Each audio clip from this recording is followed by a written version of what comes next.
respect to capture and evasion and so forth and escape. A lot of them go through the same exact procedure. Is what you're saying here is that we should do anything if we could get information? No, but remember what happened here, Bob. We had captured these people. We had pursued interrogation more normal way. We decided that we needed some enhanced techniques, so we went to the Justice Department. And the controversy has arisen over the opinions written by the Justice Department. The reason we went to the Justice Department wasn't because we felt we were going to take some kind of free-hand assault on these people or that we were in the torture business. We weren't. And specifically what we got from the Office of Legal Counsel were legal memos that laid out what's appropriate and what's not appropriate in light of our international commitments.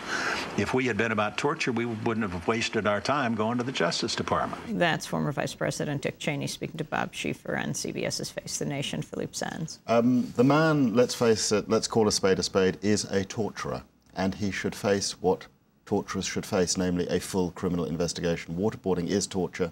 There are no ifs and buts. I see that clip and I see him rewriting history. What I show conclusively in the book, What We Now Know, is that the legal memos followed the fixation of a policy. In other words, the law followed the policy. The policy was to move to abuse. They found the small group of lawyers who could be relied upon to sign off on the dotted line. And that is what happened. That is now clearly established, and that is why the lawyers are in the dock. And I find it astonishing and deeply sad that a former vice president of this country can still take to the airwaves and make those sorts of arguments that plays into the hands of foreign nations. I mean, if they've got memos saying these things can be done by the United States against others, then why can't others use the same memos to do the same thing against US citizens?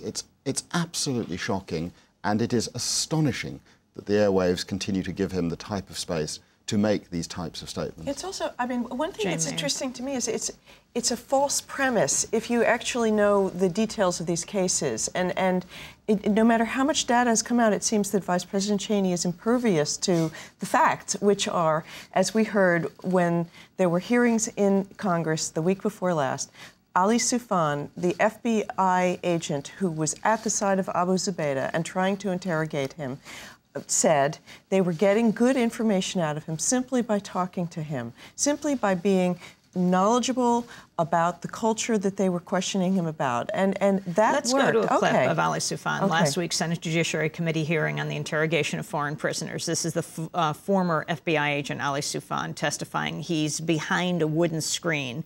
He's calling the Bush administration's so-called enhanced interrogation techniques slow, ineffective, unreliable, and harmful.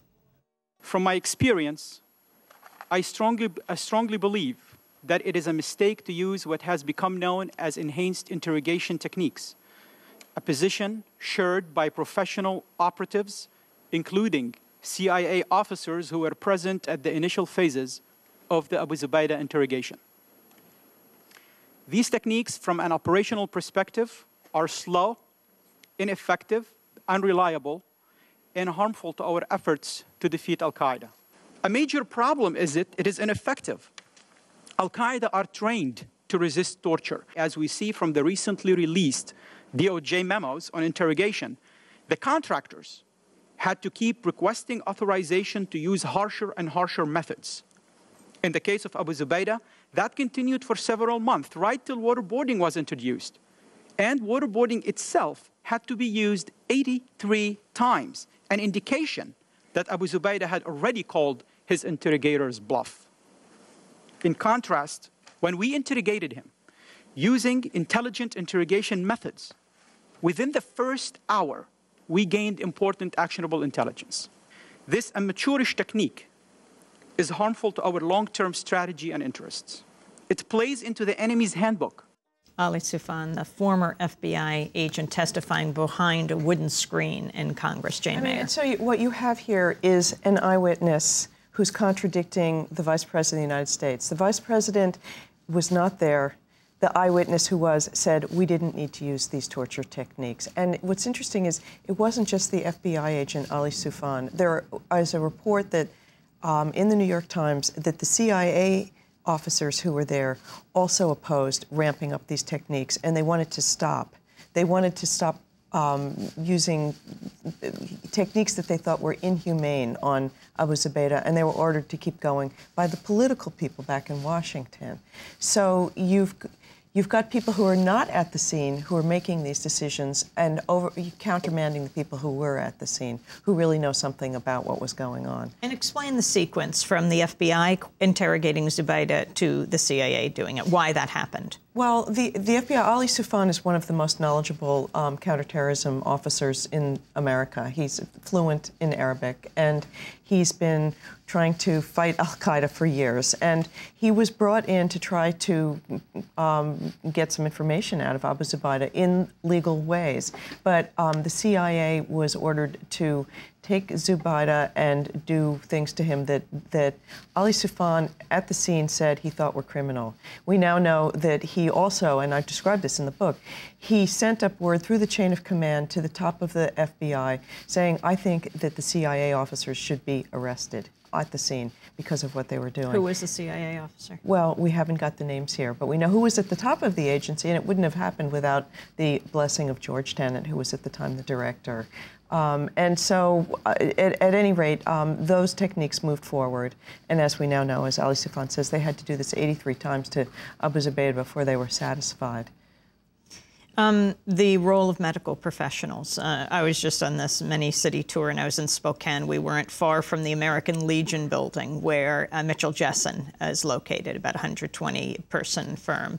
Explain Mitchell Jessen, where it fits into the story, right to the latest torture memos that actually President Obama had posted online. Well, and also what we just heard Vice President Cheney say, oh, well, we didn't do anything to these people that we don't do to our own people in training. And he mentioned the SEER program, which is the training program where they take U.S. Soldiers who might possibly be taken captive by an immoral, unethical enemy that doesn't abide by any law, and they subject them to a little taste of what torture might be like. That program, the SEER program, has psychologists who work in it and oversee the training in order to make sure that the soldiers don't freak out completely. Survival, make them survival, evasion, resistance, and escape is what the program is called, SEER. And two of those military psychologists, James Mitchell and Bruce Jessen, got involved very early on in designing what became the United States interrogation program. And what they did was they reverse engineered, they took tactics that were designed by the Chinese communists, by the Stalinist show trials, by various tyrannical states to get false confessions out of people. They took those techniques and, amazingly, they became the template for what the United States started doing to people who were in our custody. So, I wanted to go now to the issue of Nancy Pelosi.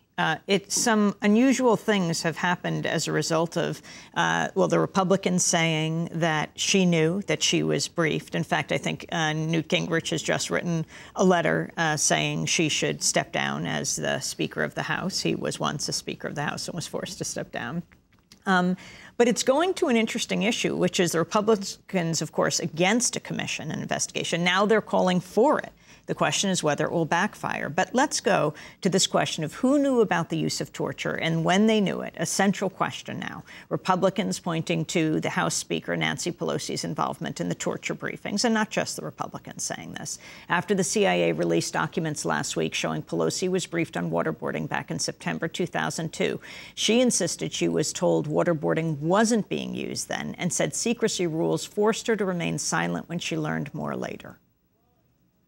The CIA briefed me only once on enhanced interrogation techniques in September 2002 in my capacity as ranking member of the Intelligence Committee.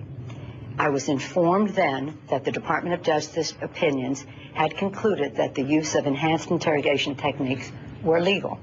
The only mention of waterboarding at that briefing was that it was not being employed.